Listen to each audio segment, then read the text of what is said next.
Mr. Oldcastle was very cheerful. It was August, he was on holiday in Scotland, and best of all, he was driving his vintage car, Gumdrop. "I may even get a photograph of the Loch Ness Monster herself, if there is such a thing," he said to his dog Horace. Nobody had taken a good photograph of her yet, though. On the way to Loch Ness, the road was blocked by a huge lorry. "Ah, some real Scotsmen at last," said Mr. Oldcastle, taking their photograph. "Och, I stop taking them there pictures," shouted McBurp. "Get that crock out of here," snarled McClurk. "Get this darned dog off me," shrieked McSneak. Horace didn't like him. These men are so rude, thought Mr. Oldcastle, and they have such peculiar Scottish accents. When they arrived at Loch Ness, there were lots of photographers there already. "Hey, you're just in time," said Professor Cyrus B. Wappertaker. "The monster will appear tomorrow, they've told us." Mr. Waterpitcher of the Sunday Pics said that the monster's picture would be worth thousands of pounds, but Mr. Oldcastle preferred to be alone and drove on. Suddenly, a huge lorry came roaring towards him. He braked hard, skidded, and lurched into the loch. Splash! Mr. Oldcastle and Horace scrambled to dry land. "Och, I serves you right," snarled the lorry driver. It was none other than McBurp. "Get the old banger out yourself," jeered McClurk. "And do it quick," warned McSneak. "We need this spot for something special tomorrow." And off they drove. There was no one about, and Mr. Oldcastle couldn't pull Gumdrop out, so they decided to wait until the morning. They did their best to sleep. Suddenly, Mr. Oldcastle woke up. Was he still dreaming? For Gumdrop was going slowly up the bank. He rubbed his eyes. There was no one pulling. There must be someone pushing. Swirly waves came from the loch, and something like a tail was sticking out.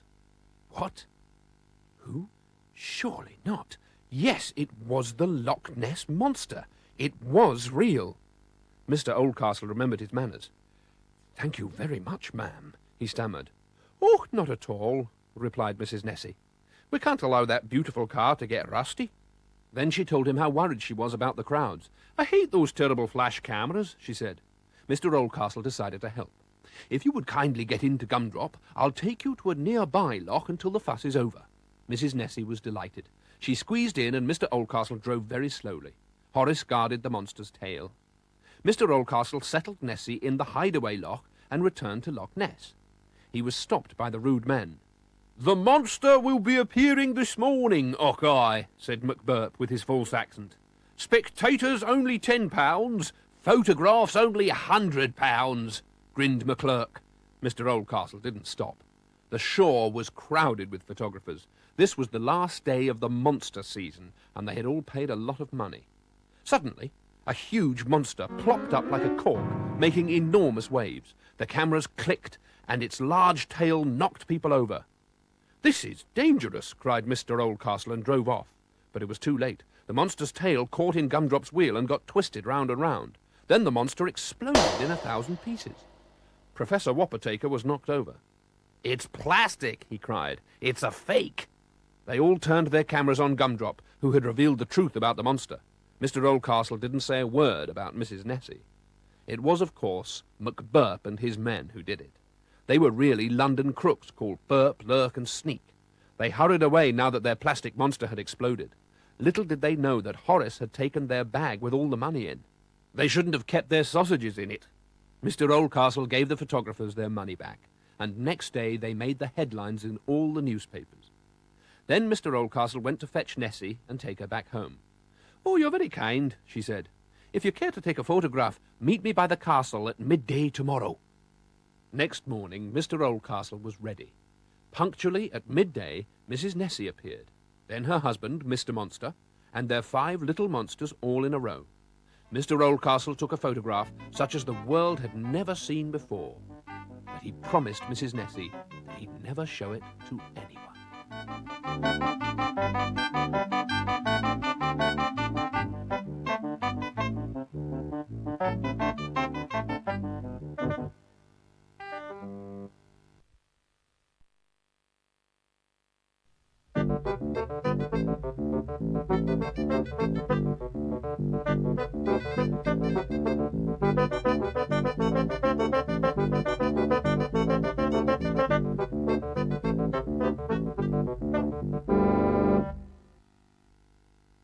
One summer's day, Mr. Josiah Oldcastle received a letter.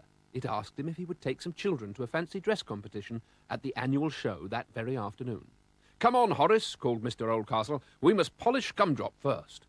Mr. Oldcastle washed the car and polished it until it shone. Next, he lifted the bonnet and polished the carburetor, the dynamo, the magneto, that all helped the vintage car to go. Finally, he unscrewed the horn and polished that. Just then, a purple van stopped outside and a man got out. "Goth Jones is the name," he said. He pointed at Gumdrop. "I'll buy that old scrap heap on wheels from you." A scrap heap! Mr. Oldcastle was furious. "My car is not for sale, and I'm in a hurry. Good day." He turned and went into the house. When he came out again, Goth Jones had gone. Mr. Oldcastle swung the starting handle, but nothing happened. Gumdrop wouldn't start. The magneto had broken, and the children would miss the show. Mr. Puddafat was passing with 2 great Shire horses. "If you give me a tow, the engine will start," shouted Mr. Oldcastle. The horses, Thunder and Thumper, easily pulled Gumdrop and started the engine. "Thank you," said Mr. Oldcastle. Mr. Puddafat looked miserable. "My brass lamps are missing. There must be a thief around," he said. Mr. Oldcastle prepared to drive off to pick up the children, and reached for the horn, but it wasn't there. There was a thief about. "I know the thief. It's Goth Jones in his purple van." "After him!" Mr. Puddafat shouted, and they drove off in pursuit. Round the next bend, they were stopped by a beautiful Rolls-Royce silver ghost. The owner, Colonel Sir Horatio Fotheringay Bassington, looked very miserable. "The silver lady from my radiator is missing," he said. "We're chasing the thief," said Mr. Oldcastle. "After him," the colonel commanded, and drove off. Suddenly, a little way ahead, was the purple van. Goth Jones had panicked and run into a field. Then came Balthazar the bull to chase him out again. Then came Horace, Mr. Oldcastle, and the others. But Goth Jones got back to his van and drove off. But Balthazar had landed in Gumdrop's back seat and got stuck. And then Gumdrop's engine stopped. "Push start," shouted Mr. Oldcastle. The others did so, leaving Balthazar stuck in the back. But where was Horace? "Chasing the thief," said Mr. Puddafat. "After him," growled Mr. Oldcastle, and drove on. Gumdrop was in double trouble now. As they reached Amersham, they saw the children and the purple van. "Quick! We're after a thief!" shouted Mr. Oldcastle. The children jumped in. They didn't mind Balthazar. He was asleep. They caught the van at the entrance. Goth Jones drove straight in, and the others chased the van round the ring. The people thought it was a pretend chase and cheered. When they dashed out again, Gumdrop's engine spluttered and stopped. The magneto had finally broken down. Gumdrop was in real trouble. "Catch that van!" roared the colonel, which had had to stop because of the crowds. Goth Jones jumped out, and they all chased him, including Balthazar. He had managed to clamber out of Gumdrop. He recognized Goth Jones and roared. The thief was terrified. He turned and fled straight into the arms of a large policeman. They searched the van, and the colonel found his silver lady, Mr. Puddafat found his lamps, but Mr. Oldcastle found nothing. No horn and no magneto now. Gumdrop was in treble trouble. Then he heard a familiar bark. It was Horace. There he was with the brass horn in his paws. He'd found it in the purple van and brought it straight back. Mr. Oldcastle was delighted. "I gather your vehicle is having magneto trouble," said the colonel. "I have a brand new spare one in my car. You shall have it as a gift for your valiant efforts." They all said they would help to fix it, and Horace went and fetched a spanner. When the job was done, Mr. Oldcastle switched on and swung the starting handle. Gumdrop's engine started at once. Mr. Oldcastle thanked everybody. As they drove off, Horace gave a happy bark, and Mr. Oldcastle honked the horn. Gumdrop's troubles were over.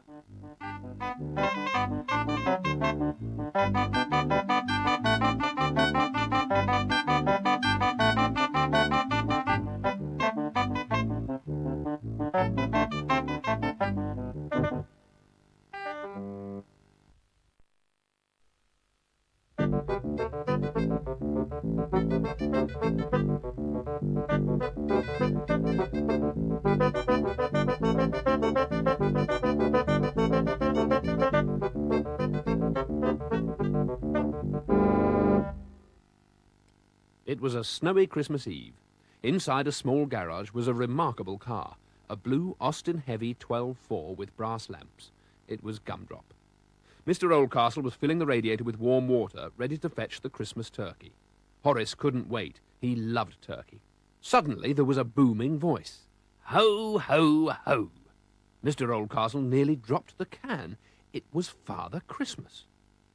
Can't you recognize me? I'm your neighbour, Bumblebee, pretending to be Father Christmas. Could you give me a lift to the village hall for the party, please? The sleigh and reindeer are already there. A reindeer? Asked Mr. Oldcastle. Well, it's really Farmer Hearn's pony in disguise. By the way, better call me Father Christmas today in case I forget. Ho, ho, ho. They climbed into Gumdrop and Mr. Oldcastle pressed the starter, but nothing happened. Oh dear, the starter's finally broken, he complained. He had to start Gumdrop using the starting handle.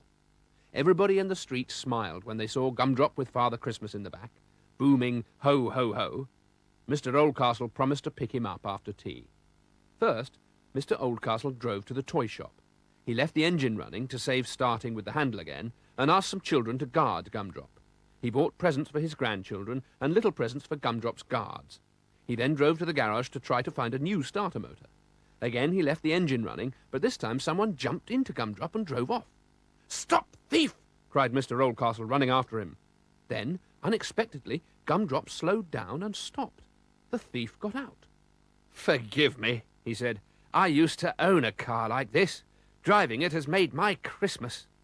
Mr. Oldcastle couldn't be angry with him, but in future he would switch off the engine. The garage didn't have a starter motor, so Mr. Oldcastle went on to the butcher's. He collected the turkey, then the butcher and his customers push-started Gumdrop.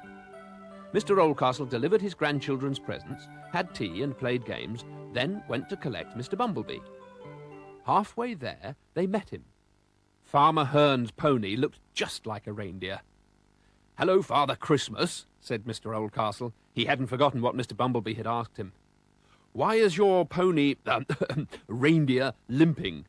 It appeared that he had a splinter in his foot. They left the sleigh and went to see the vet. People stared at Father Christmas and the pony in the car. Father Christmas waved, but didn't once shout ho, ho, ho. The vet would need a little time to remove the splinter. "Why did you say this was a pony?" the vet asked Mr. Oldcastle. "We must deliver some more presents," Father Christmas said quickly. "We'll call back for the reindeer."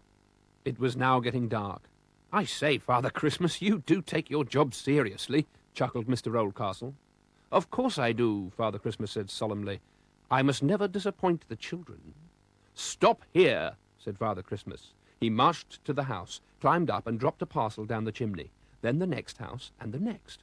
Mr. Oldcastle was appalled. Mr. Bumblebee was really overdoing things. "It's a good job no policemen are about."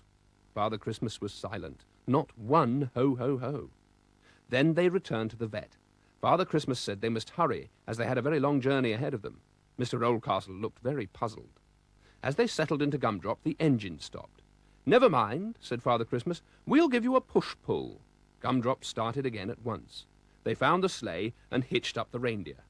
"Thank you for all your help," said Father Christmas. "I don't know where we would have been without your beautiful car. What would you like for Christmas?"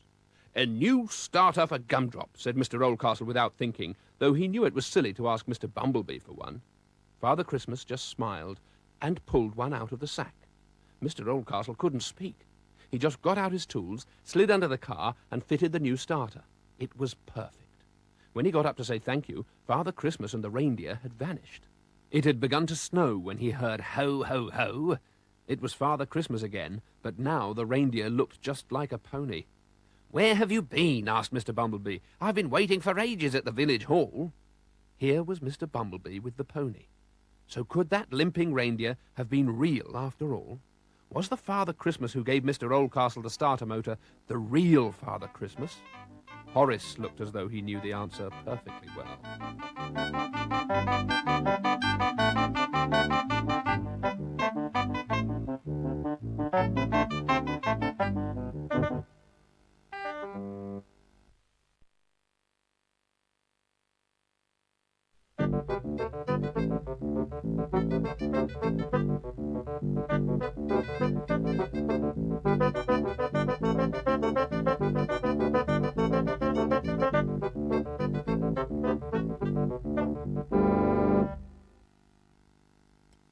It was a fine sunny summer, and Mr. Oldcastle, Horace the dog, and Gumdrop had gone off on a farm holiday.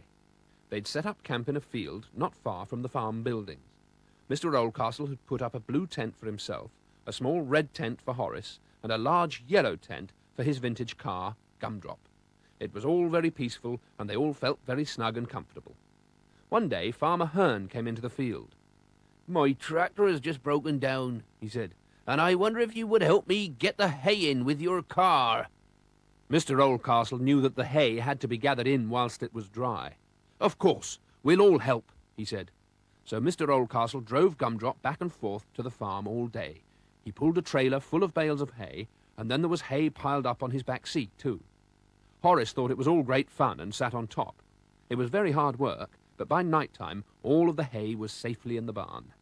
The next morning, Mr. Oldcastle was ready for a good breakfast, but he'd run out of eggs. "Come on, Horace," he called. "Let's go and get some eggs in Gumdrop." As Horace scampered up, Mr. Oldcastle opened the back door for him and got quite a shock. There on the back seat he found 2 hens sitting comfortably on a pile of hay that had been left over. Now, one thing that Horace likes to do best is to chase after hens. He's a very naughty dog. So he leapt into Gumdrop with such barks and yelps that the 2 hens jumped out of the other side with the most terrible squawks and screeches. "Come back here, Horace, you horrible hound!" yelled Mr. Oldcastle. But it was no good. The dog took no notice, and he was away chasing like mad after the hens. A little way off was a donkey, peacefully munching thistles under the shade of a tree. All that barking and squawking made him jump. He looked round and saw the dog and the hens, and he thought they were after him.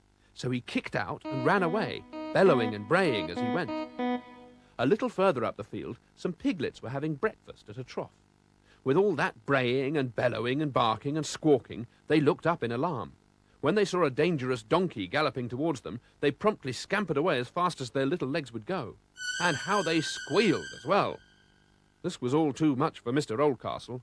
His dog was chasing all the farm animals right up the hill into the wood. What on earth would Farmer Hearn say? There was only one thing to do. He jumped into Gumdrop and chased after Horace. "Come back here, you horrible hound!" he shouted at his disobedient animal. Gumdrop was gathering speed across the field and was catching up with the others. Up on the hill in the woods, a fox was hiding in a bush. He was very hungry because he'd had no breakfast yet. In fact, he always seemed to be hungry. So he had pricked up his ears when he'd heard all the commotion down the hill. "Here comes my breakfast," he said, and leapt out of the bush to get those piglets. Now, a hungry fox is a dangerous animal, which is why when the piglets saw him, they promptly turned tail and scampered back down the hill, squealing even more loudly. The donkey, not wishing to collide with the squealing piglets, wheeled quickly round and galloped back the way he'd come. The hens were so alarmed by the donkey's trampling hooves, they took off and flew into the air. That left Horace, who saw the hungry fox bounding towards him. Here was something even better to chase, he thought, and sprang forward. The fox was frightened at the sight of the barking dog, especially as it was immediately followed by a strange honking vintage car. "Chase him, Horace! Good boy!" urged Mr. Oldcastle, as both dog and car pursued the fox back up the hill. But the fox was much too quick for them, and he disappeared into the wood. So the farm animals were safe. The piglets had gone back to the trough to finish their breakfast, the donkey had gone back to the shade of his tree and was munching his thistles, and the hens were scratching peacefully around the hen house. When Gumdrop, Mr. Oldcastle, and Horace returned from their fox hunt, all was well again. The only trouble was that Mr. Oldcastle still had no eggs for his breakfast. Horace jumped onto the back seat of Gumdrop to have a rest after all the excitement, and he suddenly barked. Lo and behold, there were 2 lovely brown eggs on the pile of hay. Mr. Oldcastle was going to have a wonderful breakfast after all.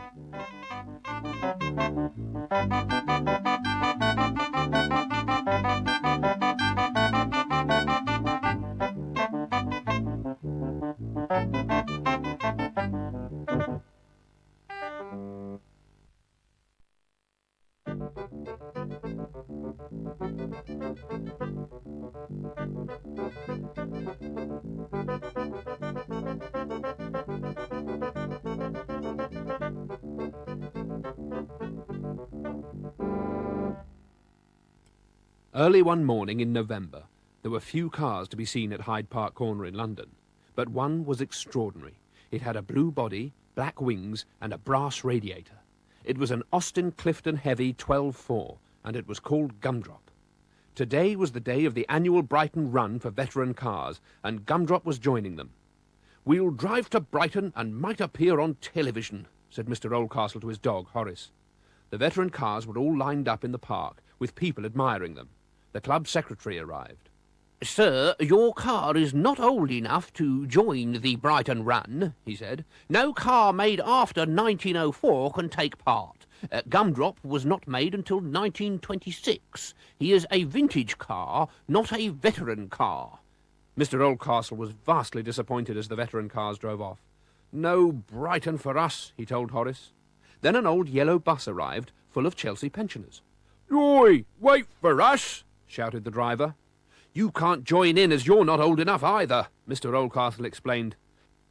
"I'll tell you what, we'll have our own Brighton Run. We'll go on the side roads instead." The pensioners cheered. Horace barked, and they were off. They drove out of London and were about to turn off the main Brighton road when a man stopped them. His veteran car had broken down, and he had to get to Brighton. "Get in," said Mr. Oldcastle. Mr. Thornycroft jumped in, and they were off again. Suddenly, at a crossroads, they had to stop. There, crossing the road, was a wheel. Behind it was a car without a wheel, out of control. In the other direction was a truck, approaching fast. Mr. Oldcastle knew what to do. He drove forward and stopped. The veteran car bumped into Gumdrop's front wheel and stopped. The truck braked, swerved, and slid into a ditch. Phew! An accident was avoided. Gumdrop pulled the truck out of the ditch. "We were hurrying to film the Brighton Run and thought we'd missed you," said Boofy Greenhorn. "But we're not proper veteran cars," began Mr. Oldcastle. "You're old crocks," said Boofy, and he ran back to his truck. "My word," thought Mr. Oldcastle, "it looks as though Gumdrop will be filmed for TV too." After some miles, they saw a strange bicycle. "That's old Dusty Miller on his penny farthing," said one of the Chelsea pensioners. "Come and join us." Then they saw a steamroller with another dog sitting on it. "Come with us to Brighton. Then Horace can talk to your dog," said Mr. Oldcastle. Then Boofy saw his friend Lofty in a Model A. "Come with us to Brighton." So there was quite a cavalcade following Gumdrop now. Boofy filmed them all. He still thought it was the real Brighton Run. At a crossroads they stopped for a lorry. "Jumping Jehoshaphat!" exclaimed Mr. Thornycroft. "That's my car! It's been stolen! Catch them!" Gumdrop soon overtook the lorry, but couldn't stop it. Then Mr. Oldcastle saw a crane. "The car on the lorry is stolen," he shouted to the crane driver. "Get down to it!" The crane driver knew what to do. He lowered the big hook, caught Mr. Thornycroft's car, and lifted it straight out of the lorry. The thieves were so frightened they quickly disappeared round the corner. "1,000 thanks," said Mr. Thornycroft to the crane driver. "Would you please bring my car to Brighton?" So the crane joined in. They were approaching Brighton now, downhill and going fast. There was a cry behind Gumdrop. "My brakes are bust!" The bus driver couldn't stop. Gumdrop went even faster. Then they saw the Brighton road ahead and all the veteran cars coming along it. There was only one thing to do. Gumdrop braked. The old bus bumped gently into Gumdrop's back. Gumdrop was pushed forward again. Mr. Oldcastle pulled on the handbrake hard. They stopped just in the nick of time. Phew! An accident was avoided again. The drivers of the veteran cars looked on in amazement. Boofy filmed it all. They arrived in Brighton, Gumdrop and his strange procession ahead of the proper veteran cars. All the people cheered. When they finally stopped, the secretary of the club ran up. "Thank you for bringing our president to Brighton in time," he said. "And I thank you," said the president, who was none other than Mr. Thornycroft. "I hereby elect Gumdrop as an honorary veteran car extraordinary, so that you can join the Brighton Run every year from now on." And that night they all appeared on the television news.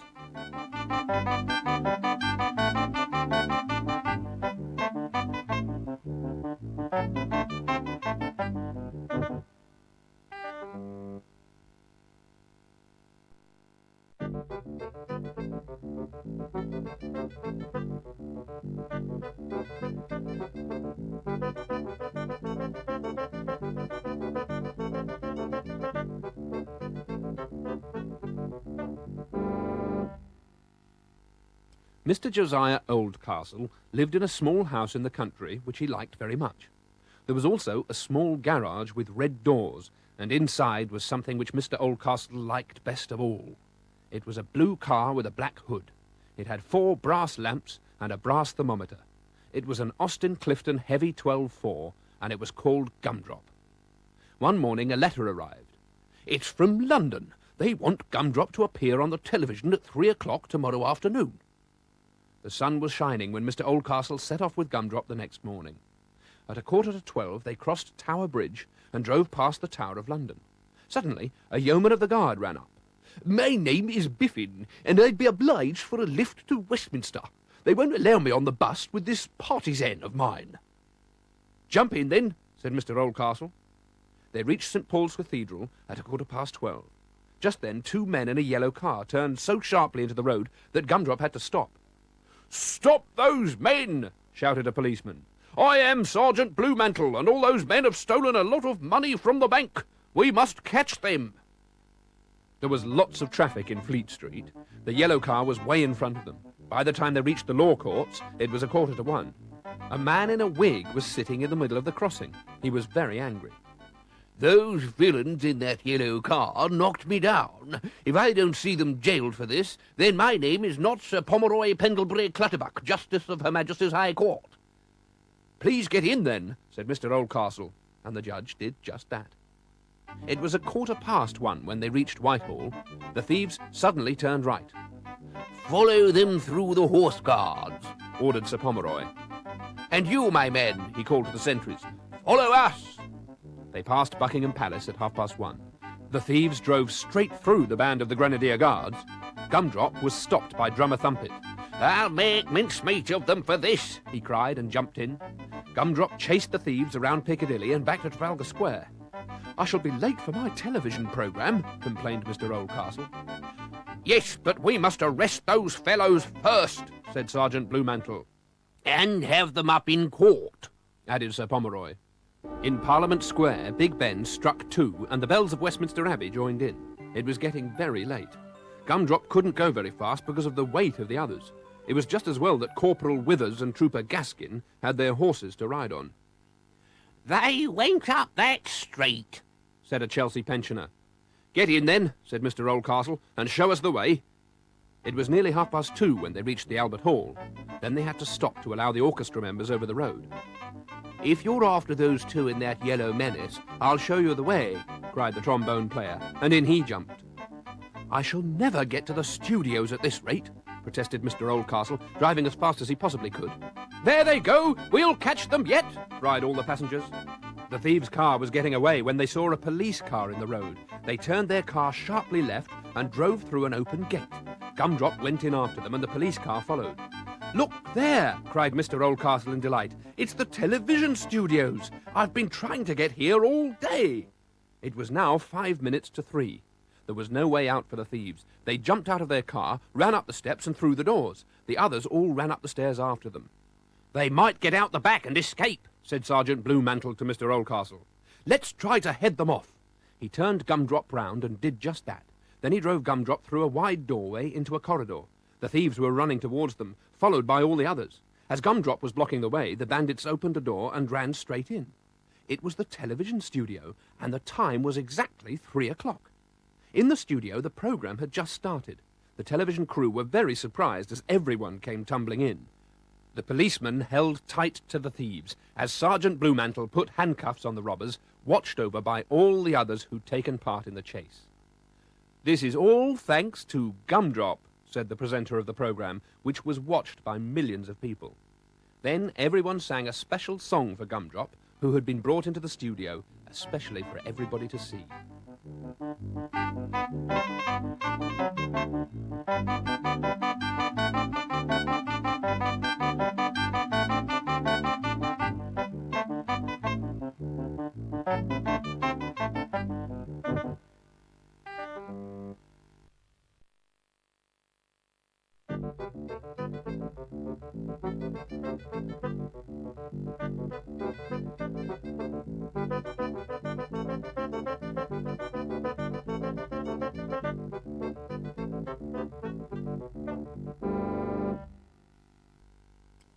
On a summer's day, the road to the sea was jammed with traffic.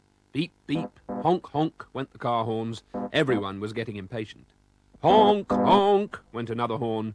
There is only one horn like that, an Austin Heavy 12-4. It was Gumdrop. Honk, honk. Mr. Oldcastle, Gumdrop's owner, honked again. He was getting impatient too.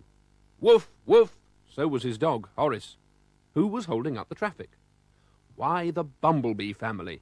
Their car was always breaking down. "The car won't go," complained Mr. Bumblebee. "Oh, our holiday is ruined," wailed Mrs. Bumblebee. The children moaned and demanded ice cream. Mr. Oldcastle recognized his neighbours and offered to help. He hitched the battered car to Gumdrop and towed them to a garage. Gumdrop struggled under the load. His engine went brrrm, clang, brrrm, clang. Mr. Oldcastle did not like the clangs. "Probably the big end's going," said the garage man. "Not surprising in such an old car." Mr. Oldcastle didn't like that, but as they all wanted to get to the sea in time, they all squeezed into Gumdrop to continue their journey. On the way, Gumdrop had to climb a steep hill.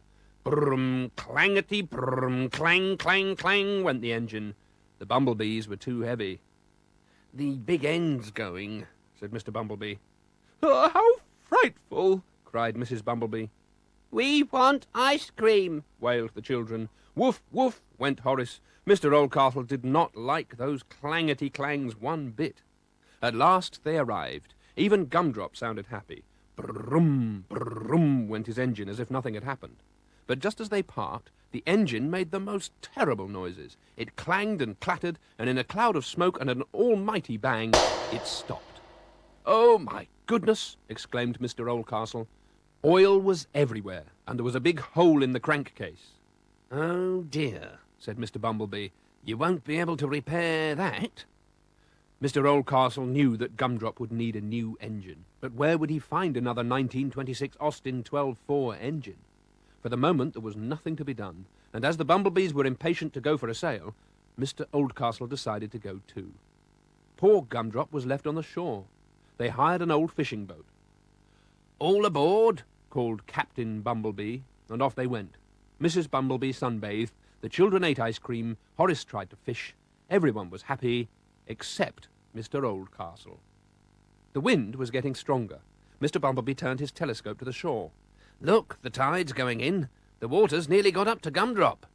"We must turn back at once, or Gumdrop will be washed out to sea," cried Mr. Oldcastle.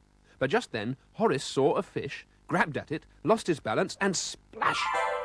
Mr. Oldcastle plunged in to rescue him. Mr. Bumblebee leant over to help, as did all the other bumblebees. The boat tilted, and splash! They all fell in. "Mayday! Mayday!" boomed Mr. Bumblebee. "Help! Help!" called Mrs. Bumblebee. ice cream, Spluttered the children. Soon other boats sailed up to rescue them. Then Mr. Oldcastle remembered Gumdrop. "Hurry!" he cried. "Hurry, or my car will be washed out to sea." The water was already up to Gumdrop's mudguards. "Shoulders to the wheel," commanded Mr. Bumblebee. Everybody pushed and heaved, and at last Gumdrop was back on dry land. Then Mr. Oldcastle remembered. "My dog! Where's my dog?"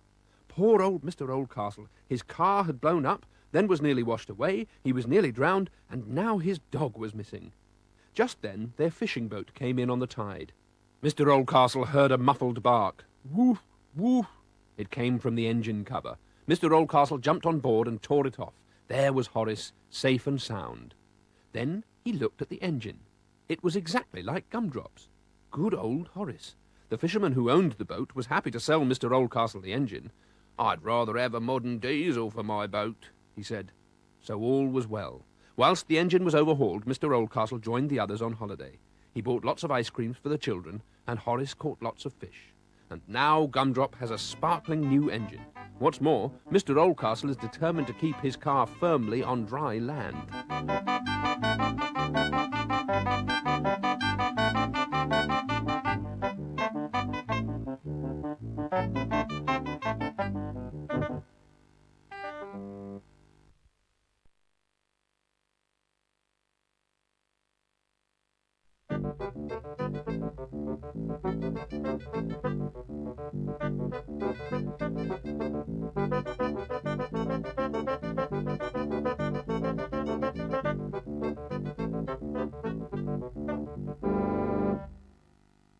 Mr. Josiah Oldcastle had an old vintage car with a shiny horn. It had a black hood, was coloured blue, and it was called Gumdrop. Mr. Oldcastle also had a young dog with a wet nose, large floppy ears, and was called Horace. The main thing was that Mr. Oldcastle loved them both very much indeed. One fine day, Mr. Oldcastle came out of his house and hopped into Gumdrop. He explained to Horace that it was Gumdrop's birthday tomorrow, and that they were going into the village to buy him a cake. At that news, Horace barked and jumped into the car too. He liked cakes. As they drove off, Mr. Oldcastle's neighbour, Stan, ran out. "If you're going to the village, can I have a lift, please? I'm going to buy a belt," he said. "Can I come too?" called Mr. Mutts, who lived at the end of the road. "I need a pound of tasty nuts." Mrs. Wood had just left her house, realised that they were going to the village, and asked if she could come too. "I need a length of good strong thread." Before Mr. Oldcastle could get going again, he heard another voice from behind the car. "It's me," said Mr. Dyer. "If you can find room for me, I want to buy a pair of boots." So they all hopped in, and with a hoot, Gumdrop was on his way. The people stared in amazement at all the people in the car. Suddenly, there was a bang, and people jumped in fright. Mr. King's hat flew off. "Your tyre's burst," cried Mr. Dyer, and indeed it had. They all hopped out, and Mr. Mutts and Stan helped to change the wheel. Mr. Oldcastle had put the nuts that hold the wheel on the ground. They put the spare wheel on, but realised the nuts had vanished. Mrs. Wood looked. Mr. Dyer looked. Then Mr. Mutts cried out, "They've rolled down that nasty drain." Mr. Oldcastle looked glum. He had some more, but they were old and rusty. "I hope they'll hold the wheel all right," he muttered, as he screwed them up as tight as he could. So Gumdrop went on his way, but not for long. Suddenly there was a loud hiss. In a cloud of steam the engine stopped. "Your fan belt must have bust," cried Stan, jumping out of Gumdrop. Mrs. Wood looked quite upset. They all wondered what to do. "Oh dear, I haven't got another belt," said Mr. Oldcastle. "But I have some string," said Stan, so they tied it round the fan and went on their way. By now they were getting late, and the shops would be shutting soon, and so Mr. Oldcastle was having to drive quite fast. Suddenly there was a flop as a strong gust of wind tore open the hood. Mr. Dyer was so surprised he nearly fell out of Gumdrop. Mrs. Wood screamed, "There's a great big gaping hole!" So yet again they all got out of the car and folded the hood down. They had at last reached the shops. They thanked Mr. Oldcastle for the lift. Then Mrs. Wood went off to buy her thread, Mr. Dyer to buy his boots, Mr. Mutts to buy his nuts, and Stan was hurrying to buy himself a belt, just in time. Horace jumped out of Gumdrop and barked. He liked cakes. They drove home again and had no more trouble on the way. Next day was Gumdrop's birthday. There he stood with a bust tyre, some old and rusty nuts, string for a belt, and a hole in his hood.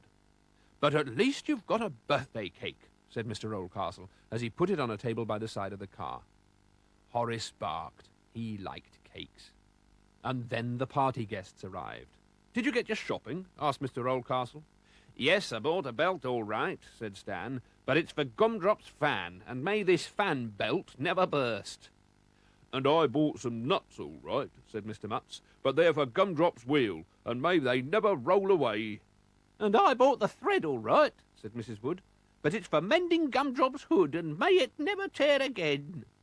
"And I brought a pair of boots all right," said Mr. Dyer, "but boots for Gumdrop are really tyres, and may they never puncture." Then the guests gathered round Gumdrop to wish him many happy returns and another 50 years of happy motoring. "For he's a jolly good fellow," they sang, and "Happy birthday, dear Gumdrop, happy birthday to you." Mr. Oldcastle was very happy, and he thanked them all for Gumdrop's sake. "And here is the birthday cake," he said. But it wasn't on the table, and it hadn't rolled away. They all looked round. "Where's the cake?" Mr. Oldcastle cried. Horace was very happy too. He sat on the ground and he looked rather fat. There wasn't a crumb to be seen because he liked cakes.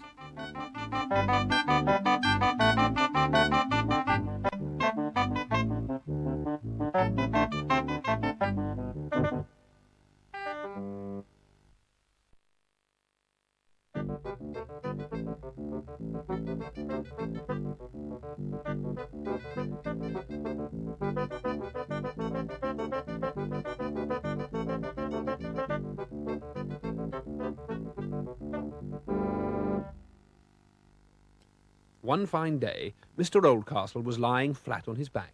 He was under his car, an Austin Clifton Heavy 12.4 vintage 1926. It was his pride and joy, and he called it Gumdrop. "Can I help?" asked his neighbour, Mr. Bumblebee. "Not really," said Mr. Oldcastle, "but a 60-year-old car like Gumdrop needs a lot of checking. You can come in for tea, though." As they entered the kitchen, Horace the dog was about to eat a treacle tart. "Be off, you horrible hound," growled Mr. Oldcastle. He was worried. Gumdrop had been rattling and shaking a bit. He needed some new parts. It was a long list. Nuts and bolts, valves, and some new tyres. "But there's no time to get them. Tomorrow is Gumdrop's birthday, and we're off to the Bewley Historic Motor Show." He gave Horace a treacle tart without thinking. "Never mind," said Mr. Bumblebee. "Gumdrop is a strong car. He'll wait for the replacements." Horace needed a replacement too, and helped himself to a sausage roll. Next morning, Mr. Bumblebee brought a map. "Don't go by the motorway. Use this AA route. It's a scenic way." "Thank you," said Mr. Oldcastle. He said goodbye, and they drove off. The route was beautiful. Down leafy lanes, cows mooing, birds singing. Gumdrop's engine purred, though it did rattle and shake from time to time. "But no matter," said Mr. Oldcastle. Just then he saw an old-fashioned AA man thumbing a lift. "May I assist you?" Mr. Oldcastle asked. The man was most upset. "Two ruffians jumped out from the trees and stole my vintage AA motorcycle," said Mr. Letts. "We can't have that." "Come on, jump in," growled Mr. Oldcastle. Gumdrop shot forward, skidding and lurching round the narrow bends. His old parts rattled and shook more and more. "Gumdrop to the rescue!" roared Mr. Oldcastle. And there, ahead of them, was the motorbike. Gumdrop overtook the motorbike and screeched to a halt, blocking the road. So the motorbike had to stop as well. Mr. Letts jumped out of Gumdrop, but Horace was even quicker. He leapt at the ruffians with such horrible snarling growls that they were off that bike in a flash. They bolted for the trees and vanished. Phew, the motorcycle was safe. It was the earliest AA road service outfit in existence and was very valuable. "I hope I may be able to repay you," said Mr. Letts, "but now I must go on to Bewley." With that he fut-futted away. With all that speeding, Gumdrop rattled and shook more than ever. "I doubt if poor Gumdrop will make it," said Mr. Oldcastle. Just as he said that, there was an extra loud rattle, and Gumdrop stopped. Farmer Dean offered to help. They checked Gumdrop all over, but couldn't find what was wrong. "I know. I'll call the AA," said Farmer Dean, who was already a member. They said they would come at once. When the AA man arrived, he realized that Mr. Oldcastle was not a member. "I fear we can't help you," he said sternly. Then he looked at Gumdrop. "Oh, my children know all about him," he said. His children would never forgive him if he didn't help, so help he did. He soon found the trouble. "It's the clutch," but not even his well-equipped van carried such old vintage parts to mend it. "This is most irregular," he said, "but we must get Gumdrop to the show." He then radioed for a transporter, and Gumdrop was carried piggyback to the Bewley Historic Motor Show. He arrived in time to line up with the other historic cars, one for every 10 years since the very first car was made, an 1886 Benz. They were all very splendid, even though Gumdrop still had a broken clutch. Then Mr. Letts arrived, and Mr. Oldcastle explained his trouble. "My dear sir," Mr. Letts said, "this bike is filled with vintage spare parts. I shall be delighted to help in return for your noble rescue." With the help of other AA patrols, they mended Gumdrop in no time. Horace longed for spare parts too, treacle tarts or sausage rolls. Mr. Letts made a speech. He was very important, as his grandfather had started the AA in 1905. He told the crowd how Gumdrop had rescued him. "For that valiant act, I shall propose him to be elected an honorary member of the AA." Then Lord Montague, who owned the big house, made a speech and presented Gumdrop with an old-fashioned AA badge for his 60th birthday. The other drivers gave Gumdrop presents too. Now Gumdrop doesn't rattle or shake anymore.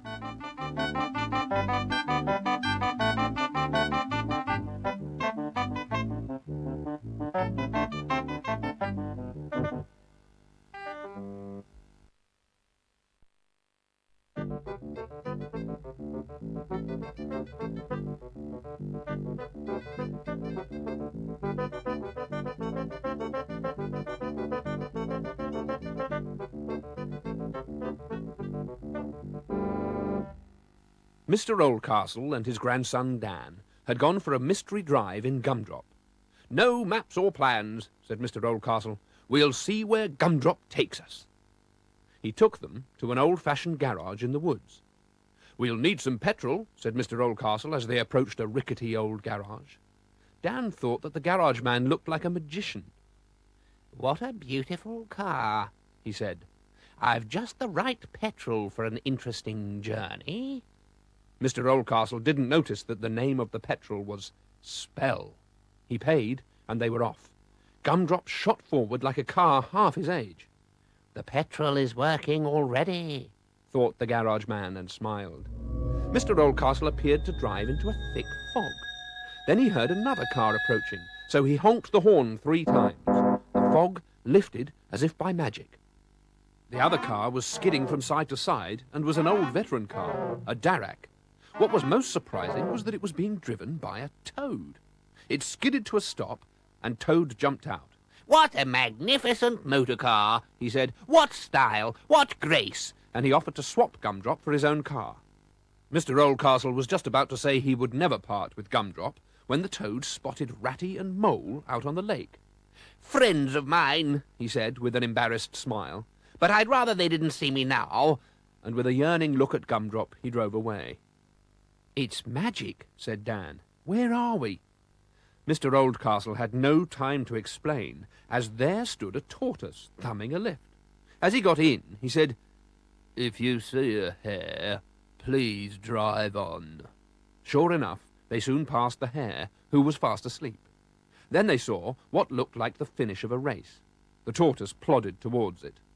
"I think the tortoise is cheating," said Mr. Oldcastle, but he had no time to explain, because running towards them was a lion. This was dangerous. Mr. Oldcastle tried to avoid a collision. "It's only an ass dressed as a lion," said Dan, but too late. The car fell into a ditch. "Allow me to help," said a tall man. "I am the Baron Munchausen, and am acquainted with such difficulties." He then picked up Gumdrop on his head, walked out of the ditch, and put him gently down. They followed him across the meadow as he told them some incredible tales. Meanwhile, Toad had appeared again. He saw Gumdrop standing all alone and stopped. He looked around. "I wonder," he muttered, climbing into Gumdrop. He started the engine, and the car moved forwards. "Oh, bliss," said Toad. "Oh, poop, poop," and he drove away. Mr. Oldcastle heard Gumdrop and came running. "It's that car, Mad Toad," he shouted. "After him!" He jumped into Toad's car and followed him. Just then their way was blocked by 7 little men marching along. "No, we haven't seen Gumdrop," said one of them in answer to Mr. Oldcastle's question. "and we must hurry home, otherwise Snow White will be cross." They marched off, singing. "Snow White? Where are we, Grandad?" But Mr. Oldcastle had no time to explain. They had driven into a busy town. Suddenly, a small boy leapt into the car. He was made of wood and had a long nose. He fiddled with the switches and honked the horn. He was very naughty. "Pinocchio, come back!" an old man shouted, but Pinocchio ran away. Mr. Oldcastle drove into a wood. They saw a notice and walked down to where a March Hare and a Hatter were having tea.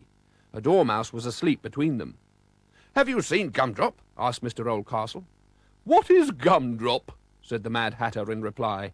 Just then the March Hare poured tea on the Dormouse's nose. "Honk, honk!" Mr. Oldcastle heard Gumdrop's horn, and they raced back to the road. There was Gumdrop, and Toad, and 2 policemen. It turned out that Toad had stolen the Darracq as well. The policeman took Toad away. As they went to drive away in Gumdrop, he ran out of petrol. A thick fog came down, but Mr. Oldcastle remembered what to do. He honked 3 times on Gumdrop's hooter, and the fog vanished. The petrol pump had disappeared, and in its place was a table with books on it. "I thought as much," said Mr. Oldcastle. "The garage man was Merlin the magician, and he gave us magic petrol. That's why our mystery tour turned into a magic journey into Storyland." "Will I meet those exciting people again?" asked Dan. "When you read these books," said Mr. Oldcastle.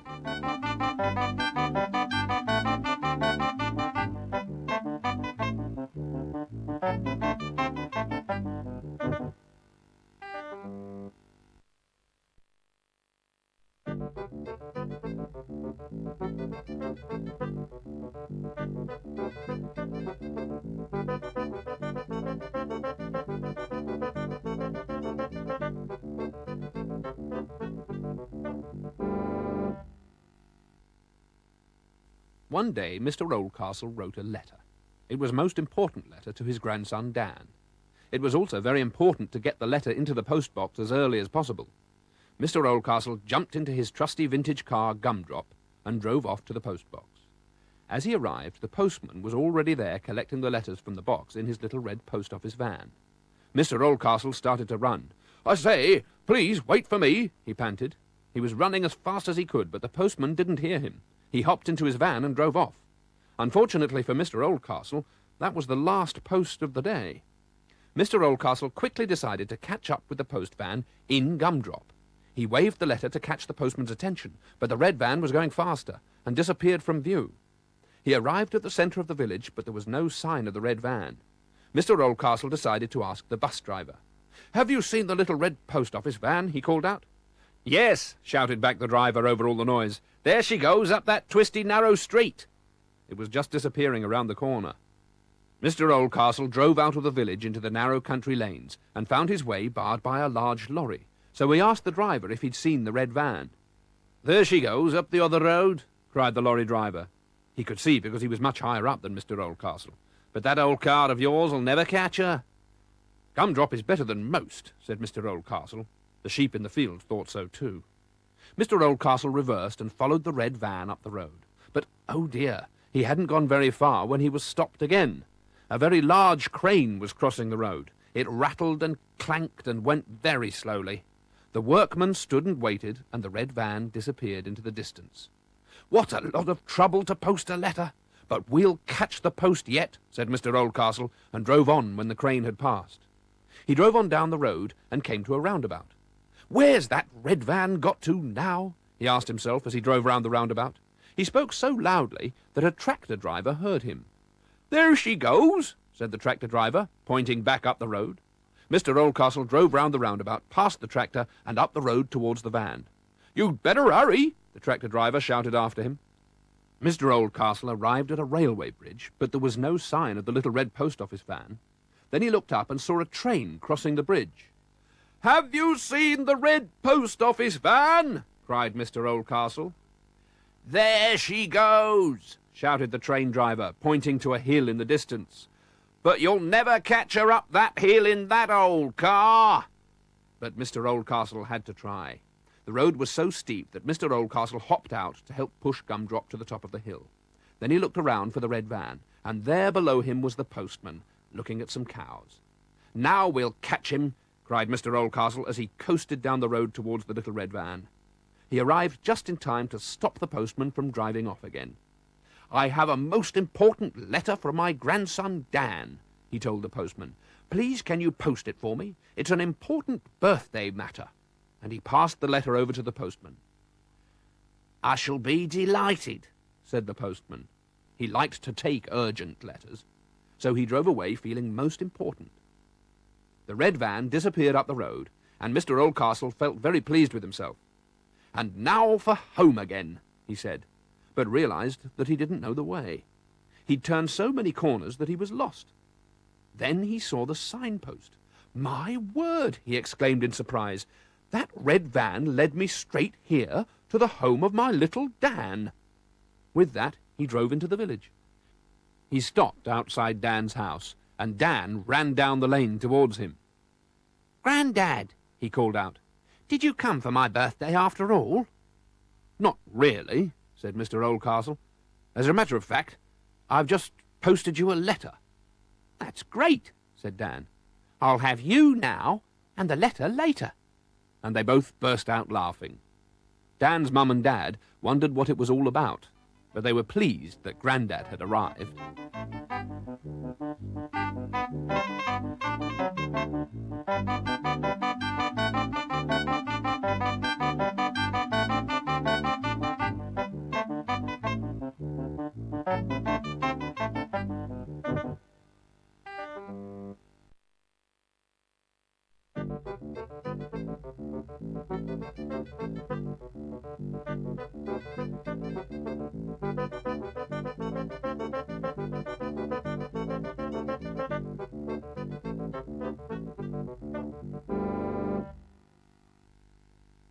It was a fine sunny morning. Mr. Oldcastle and his dog Horace had just finished breakfast when Mr. Oldcastle had an idea. "It would be nice to have fish for supper tonight," he said to Horace. "Tell you what, we'll take Gumdrop down to the seaside and I'll do a little fishing." Horace was very pleased to hear this. He liked the seaside, and he liked fish very much indeed. After he'd done the washing up, Mr. Oldcastle took Gumdrop out of the garage ready for the trip to the seaside. Now, a fine vintage car like Gumdrop needs polishing before it goes on such a trip, so Mr. Oldcastle polished the body and the wings, the radiator and the lamps, and the thermometer, and of course the brass horn. Horace couldn't wait to get to the seaside, and the fish. Gumdrop sparkled in the sunshine as they prepared to go. The rod and line would go on the back seat with the fishing net tied firmly at the back. As Gumdrop drove out through the village, everyone waved at the smart old car chugging along. "Mind how you go," a man called out. A lady cried out, "Good luck," and a young lad shouted, "Going fishing? Mind you don't drown the old crock." Mr. Oldcastle didn't like that at all. Gumdrop was not an old crock. He was the smartest car that ever went to the seaside. The journey down to the sea was not too far, and soon Mr. Oldcastle had parked Gumdrop right down on the beach. Horace felt a little sleepy because he'd had such a big breakfast, so Mr. Oldcastle told him to lie on the floor of the car. He then put up the hood of the car so that the dog could sleep more comfortably in the shade. Horace was already snoring as Mr. Oldcastle walked up the beach to the pier with his fishing rod and reel and settled down for a good day's fishing. A fisherman had stopped to watch Mr. Oldcastle and to see what he caught, but there wasn't a fish in sight. Neither was there a bite nor a nibble on his hook. The fish must have been too lazy on that warm, sunny day to come near the pier. "We shan't have much fish for supper tonight," Mr. Oldcastle muttered to himself, and feeling a little sleepy, he shut his eyes. It must have been hours later that he woke up with a start. He thought he'd heard Horace barking, so he looked round towards Gumdrop, but the tide had come in, and Gumdrop wasn't there. Mr. Oldcastle turned and looked out to sea, and there was Gumdrop out at sea and floating away. The fisherman and the others on the pier looked really worried. What's more, Horace was standing on the top of the hood, still barking furiously. "Stop that car!" yelled Mr. Oldcastle, but there was no one around at sea to give any help to either Gumdrop or the dog. At once Mr. Oldcastle tore off his jersey and shoes, shut his eyes, and jumped into the water. To see Gumdrop and Horace floating on the waves was too much. He must rescue them himself. The people on the pier had called the lifeboat, and very soon it was heading straight for Mr. Oldcastle. "Not me," he spluttered. "Please go and save that dog over there." But the lifeboat man threw him a lifebelt just the same, and he was pulled aboard the lifeboat, still spluttering. Then the lifeboat quickly turned round, and they threw a rope to rescue Gumdrop. Horace looked frightened, standing there on the hood, but jumped straight into Mr. Oldcastle's arms when he heard his name being called. They were all safe, thanks to the lifeboat men. The lifeboat started to tow Gumdrop safely back to the beach. Mr. Oldcastle and Horace were soaking wet, but no damage had been done. The people on the beach cheered when the lifeboat landed them all at the shore. "Hooray! Hooray!" Mr. Oldcastle thanked all the lifeboat men for rescuing them. They were drying out quickly in the warm sunshine, and Mr. Oldcastle managed to dry Gumdrop's engine too. All was well again. Horace wagged his tail at the thought of being on dry land, but neither Horace nor Mr. Oldcastle seemed to have realized that there would be no fish for supper. Mr. Oldcastle decided to check the back of the car to see if any damage had been caused. It was then that he saw the fishing net that he'd tied on the back of Gumdrop. He burst out laughing, for in the net were two big, shiny silver fish.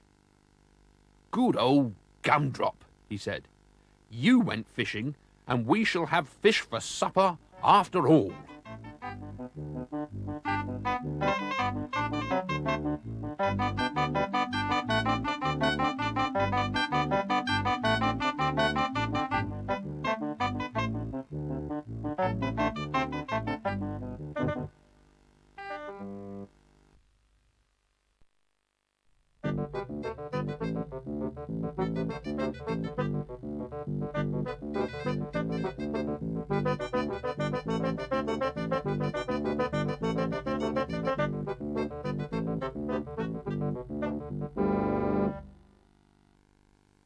Everything about Mr. Josiah Oldcastle was old-fashioned.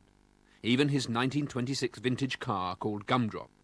Some people said it was positively prehistoric, like a dinosaur. Even his grandson Dan teased him.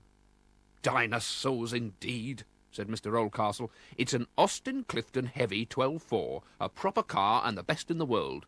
But tomorrow we'll go to see a real dinosaur." Next day they drove to the local museum. There, right enough, stood a skeleton of a dinosaur. It was a Triceratops. Dan couldn't cope with such a mouthful, so he called it Topsy. He quite liked it. As they left, Mr. Oldcastle had another idea. "You always say I'm old-fashioned, so come next door."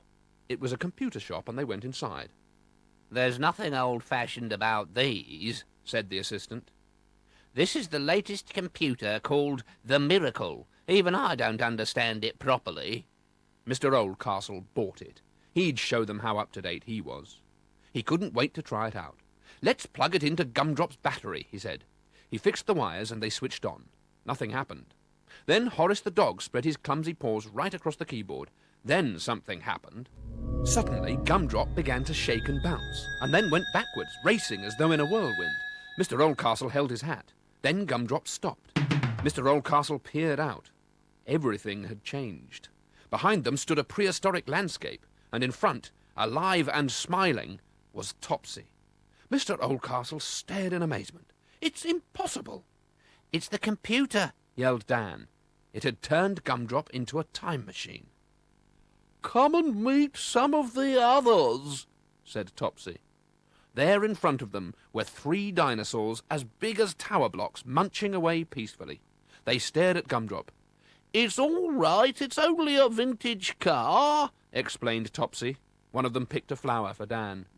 Another strange creature lumbered up. When he saw Gumdrop, the big plates on his back began to rattle. "It's all right, it's a friend," Topsy explained. "He thought Gumdrop was a new kind of theropod." "He's nothing of the kind," snorted Mr. Oldcastle. "Theropods are nasty and dangerous. Anyway, they're all extinct." Mr. Oldcastle started to tell them about old vintage cars. More dinosaurs came, and when he'd finished, they declared Gumdrop an honorary dinosaur. Mr. Oldcastle was very pleased at this, and he invited all the dinosaurs to a race. They agreed, and Topsy shouted, "Go!" Gumdrop shot forward, and all the dinosaurs came thundering after him. It sounded like an earthquake. "Look at me!" shouted Mr. Oldcastle. "I'm the fastest dinosaur of the lot!" But he spoke too soon, for just then the ground gave way, and Gumdrop was deep in a slimy lake. Another dinosaur reached out of the water. "What kind of fish is this?" and was just about to take a bite out of Gumdrop when Topsy pulled him out. Just then, there was a frightful sound. A huge theropod had appeared in front of them, bellowing furiously. He advanced towards Gumdrop. "Oh, no, you don't!" cried the brave Topsy, and charged at the nasty theropod. Gumdrop leapt forward too, and with lights on and klaxon blasting, it was too much. The theropod turned and ran, but he didn't look where he was going. He tripped over a large boulder, somersaulted into the air, and fell into a deep, deep pit. The earth trembled and shook as it swallowed him up. The other dinosaurs came back when they realized that their greatest enemy was dead. They even danced and sang. Then Topsy prepared a speech, thanking Gumdrop for getting rid of the theropod. Everybody went quiet and listened, even Horace the dog. Unfortunately, the clumsy animal sat plonk on the computer again. Instantly, Gumdrop began to bounce and shake again, and then came the whirlwind. "Hold tight!" yelled Mr. Oldcastle. Then it stopped, and he peered out. There they were, back at the museum once more. Horace must have cancelled out the time machine program. Mr. Oldcastle felt that the miracle computer was too miraculous, and took it back to the shop. He exchanged it for an ordinary one, which he gave to Dan. Then they went back into the museum. There was Topsy, a skeleton once again. But his feet were muddy, and he had a smile on his face this time.